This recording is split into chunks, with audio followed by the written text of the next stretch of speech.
त्या माऊली ज्ञानेश्वराच्या समाधी सोहळ्याच्या चरित्राकडे वळू. प्रसंग असा आहे, विठ्ठलपंत रुक्मिणी माता पैठणच्या न्याय मंदिरामध्ये देहांत परायचिताची शिक्षा झालेली आहे. विठ्ठलपंत उठले, मध्यरात्रीचा प्रसंग आहे का. भगवान विठ्ठलपंत उठले, निवृत्ती दादाच्या मुखाकडे बघितलं, ज्ञानोबाराच्या मुखाकडे बघितलं, सोपान मुक्ताईकडे बघितलं, छातीवर दगड ठेवला आणि घराच्या बाहेर निघाले.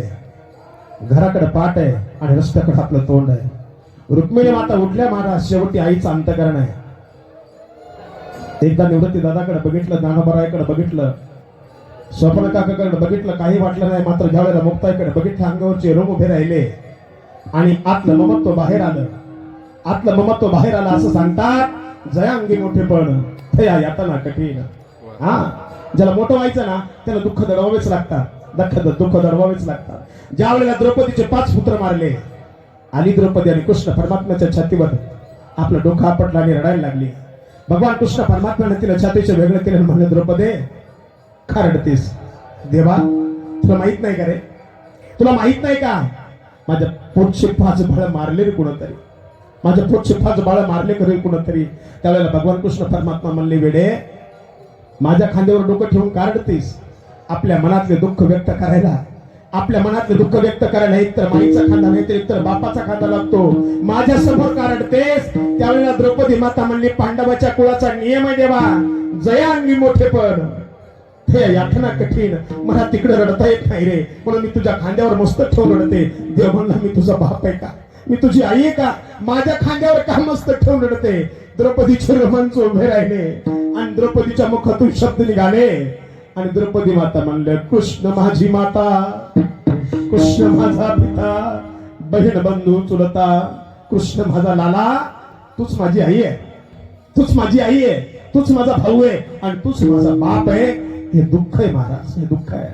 रुक्मिणी माता उठल्या, माऊली ज्ञानेशाच्या चेहऱ्याकडे बघितलं महाराज, सोपान काकाच्या चेहऱ्याकडे बघितलं, मुक्ताईकडे बघितल्या, ममत्व जागृत झालं आणि निवृत्ती दादाच्या तोंडावरचं पांघरून ओढलं.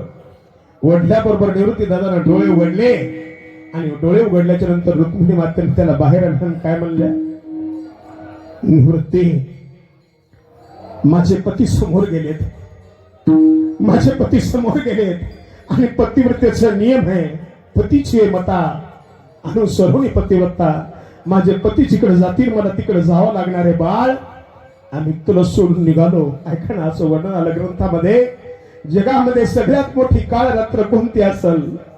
माझ्या ज्ञानेशाला, माझ्या निवृत्ती दादाला, मुक्ताईला, स्वप्नाला ज्या दिवशी आई बापाला पोरकं व्हावं लागलं तो दिवस म्हणजे काळ रात्रीचा आहे, काळ रात्रीचा आहे.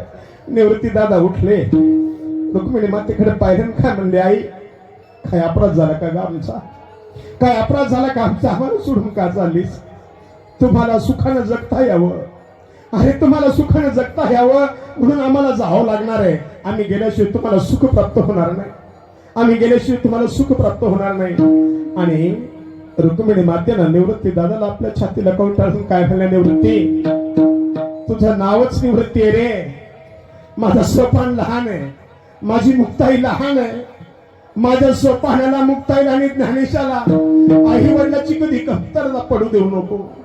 आणि भरल्या अंतकरणानं आई वडिलांना निरोप दिला, निघून गेले विठ्ठलपंत आणि रुक्मिणी माता. माऊली ज्ञानेश्वराला जाग आली आणि जाग आल्याच्या नंतर निवृत्ती दादांना पाहिलं गेले आणि ज्ञानेश्वराचं मस्तक आपल्या मांडीवर घेतलं. मायेची उप आईचं प्रेम देणारा माझा निवृत्ती दादा आहे.